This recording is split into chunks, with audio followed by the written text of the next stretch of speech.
भड़काना शुरू कर दिया कि तुम पे अत्याचार होते हैं, तुमसे नीच काम करवाए जाते हैं और तुम्हें नीचा दिखाया जाता है। ये सब बता के हमारे सारे समाज की वर्ण व्यवस्था को इन्होंने तहस नहस कर दिया। आज अब क्या हो गया है, आज हाल ये हो गया है कि आज हम सब कुछ भी काम कर रहे हैं, कोई वर्ण व्यवस्था वाला काम, कोई वर्ण धर्म का पालन नहीं कर रहा।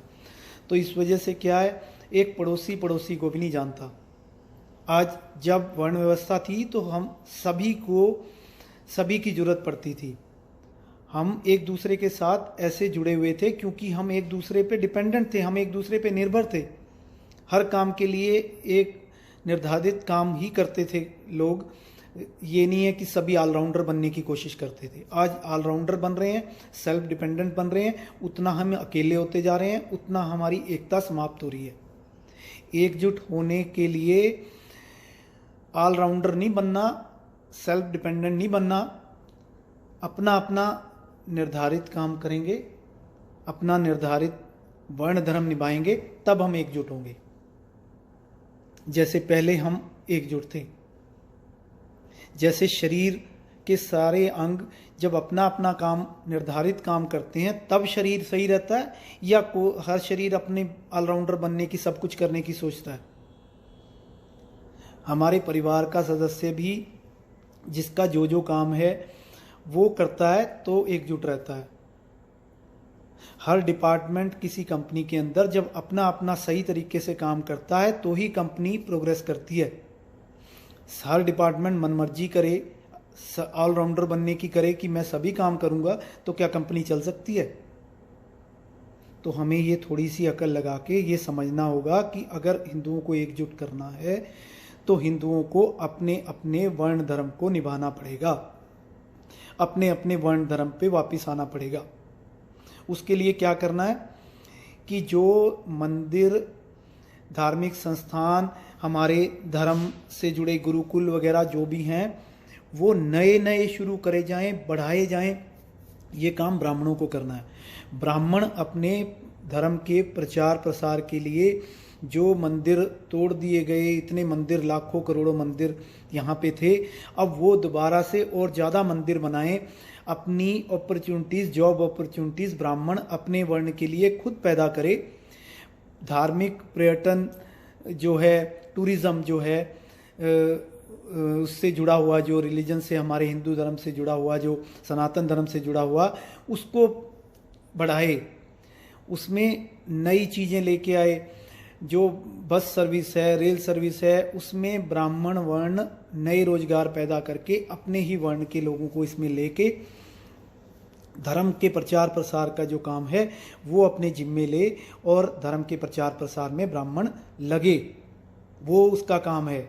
अब क्षत्रिय को क्या करना है? क्षत्रिय को अपने धर्म की, सनातन धर्म की और सभी हिंदू समाज की रक्षा के लिए उनको अपनी सेना, अपनी राजनीति में सबसे ज़्यादा उनको आना चाहिए, क्षत्रियों को आना चाहिए। अपनी सेना, अपनी ऐसी बड़े लेवल की, पूरे वर्ल्ड लेवल की या कम से कम भारत के लेवल की एक सेना ऐसी बनाएं जिसमें सारे क्षत्रिय हों, और मजबूत सेना बनाएं जो धर्म की रक्षा करें और हिंदुओं की रक्षा करें। वैश्य क्या करें?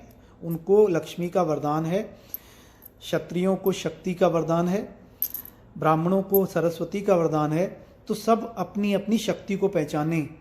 वैश्य लक्ष्मी धन के द्वारा धर्म के प्रचार प्रसार करने वालों को रक्षा करने वालों को दान करके, सपोर्ट करके उनको ऊपर उठाएं, और अपनी धन को तिजोरियों में नहीं डालना है। वो उनके लिए नहीं है, सिर्फ ब्राह्मण की साधना सिर्फ अपने लिए नहीं है, सारे समाज के लिए है। क्षत्रिय की जो शक्ति है, जो युद्ध शक्ति है, वो सिर्फ अपनी रक्षा के लिए नहीं है, सारे समाज की रक्षा के लिए है। ऐसे ही वैश्य का जो धन है, लक्ष्मी की शक्ति है, वो सारे समाज के लिए है। अब शूद्र की, आम जनता की क्या शक्ति है? आम जनता की शक्ति है वोट शक्ति। उनकी मेजोरिटी, वो 60-70% समाज में है, हिंदू समाज में 60-70% आम जनता है, शूद्र हैं। उनको अपनी इस वोट शक्ति का, अपनी इस जनसंख्या शक्ति का जो है वो इस्तेमाल, प्रयोग करना है हिंदुओं को जिताने के लिए, इलेक्शन में जिताने के लिए, लोकतंत्र है आज की डेट में, तो ये शक्ति सबसे ज़्यादा काम आ रही है। तो उसमें अगर कोई जिता सकता है तो शूद्र आम जनता जो है हिंदू, वो वोट से जो है हिंदुओं को पावर में लाए और क्षत्रियों को ऊपर, ज़्यादा से ज़्यादा ऊपर राज के लिए ऊपर लेके आए, तो वो ही लड़ सकते हैं इस्लामिक जिहाद के साथ। ये हमें समझना चाहिए। हमें एक दूसरे को काटना नहीं है। जब बीमार हो जाता है शरीर तब एक दूसरे का साथ छोड़ देता है, तो इसका मतलब नहीं है कि शरीर को के अंगों को काटते हैं हम, बीमारी को भगाते हैं। बीमारी है इस्लामिक जिहाद, इसे हमें मिटाना है। जब इस्लामिक जिहाद मिट जाएगा तो सब हम आपस में जुड़े हुए हैं, हम सब एक दूसरे पे निर्भर हैं, एक दूसरे के बिना हमारा गुजारा नहीं है। ये चारों वर्णों का होना कोई ऊंचा नीचा नहीं है, सारे जो है बराबर महत्वपूर्ण है, आवश्यक हैं, जरूरी हैं, इम्पोर्टेंट हैं। चारों वर्ण चाहिए। जातियां जो अभी आज के टाइम में जातियां जो प्रैक्टिकली पॉसिबल हैं, वो जातियां भी चाहिए। वो जातियां भी उन्हीं का अंग हैं, वर्णों का अंग है। जो आज के टाइम में जो मतलब आउटडेट हो गई हैं, जो वो उनको छोड़ा जा सकता है। जो जातियां, 3 जातियां तो ये मिटानी ही हैं, ये भंगी चूड़े चमार तो ख़त्म ही करनी है। ये कोई जाति नहीं होती हमारे हिंदू समाज में, ये कोई जाति नहीं होती। ये अछूत जाति हमारे हिंदू समाज में होती नहीं। ये चाहे मशीनों से काम कराएं, जैसे मर्जी कराएं, कोई भी करे, ये जाति कोई नहीं है। हिंदू शूद्र जो हैं वो आम जनता है, जिसमें doctor, engineer, technician, film star और नर्स, डॉक्टर, ये किसान, इंडस्ट्रियलिस्ट, उद्योग, सारे ये सब जो हैं ये शूद्र वर्ण में ही आते हैं। तो शूद्र कोई, आज की डेट में तो सारे शूद्र बनने को तैयार हैं। शूद्र कोई नीचा वर्ण नहीं है। आज तो सभी, जिस बच्चे से पूछो वो कहता है मेरे को डॉक्टर बनना है, मेरे को इंजीनियर बनना है, मेरे को फिल्म स्टार बनना है। तो शूद्र कोई छोटा नीचा वर्ण नहीं है, कोई छोटा वर्ण नहीं है, कोई ऊंचा वर्ण नहीं है। सब वर्ण महत्वपूर्ण है, सब वर्ण बराबर हैं, सब वर्णों का सम्मान, इज्जत बराबर है, सबकी जरूरत बराबर है, सबको सबकी आवश्यकता है।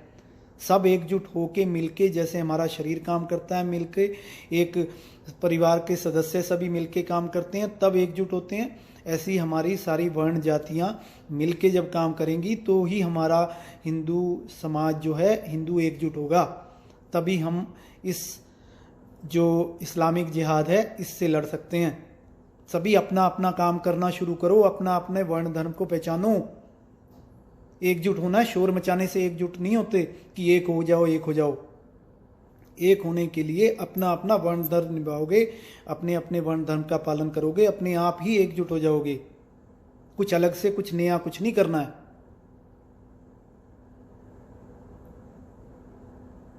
आ रही है कुछ समझ बात? इसके अलावा जो इस्लामिक जिहाद को अलग से मिटाने के लिए, जैसे बीमारी को, कैंसर को काटने के लिए कुछ बाहर से दवाइयाँ लेनी पड़ती हैं, वो कुछ 1-2 इलाज वो ये हैं कि एक तो है जनसंख्या नियंत्रण कानून लाया जाए, वो गवर्नमेंट लेके आए। उसके लिए ज़बरदस्त कड़े वाला कानून लेके आए गवर्नमेंट। उसके लिए जनता जो है आंदोलन करे, शोर मचाए, जितने तरीके से दबाव डाला जा सकता है गवर्नमेंट पे दबाव डालें। दूसरा है सभी घुसपैठियों को बाहर निकाले, गवर्नमेंट पे इसके लिए भी जवाब जो है दबाव डालें कि ये NRC CAA लागू जो कड़े तरीके से करके सारे घुसपैठियों को देश से बाहर निकालो। तीसरा जो है वो कुरान पे बैन लगाने के लिए गवर्नमेंट पे इसके लिए भी दबाव डाला जाए, आंदोलन करे जाएं, हिंदू मिलके आंदोलन करें। तो ये 3 जो हैं ये बीमारी को इमीडिएट सोल्यूशन जो है इसका इलाज करने के लिए, वो ये 3 सोल्यूशन भी हैं। बट मेन सोल्यूशन जो चौथा, हिंदुओं को एकजुट करके हमेशा के लिए इस्लामिक जिहाद से, इस्लामीकरण से बचना है, तो हिंदुओं को एकजुट होने के लिए अपने वर्ण धर्म पे, वर्ण व्यवस्था पे वापस आना चाहिए। यही सनातन धर्म का मूल सिद्धांत है, मौलिक ज्ञान है। इसको समझो।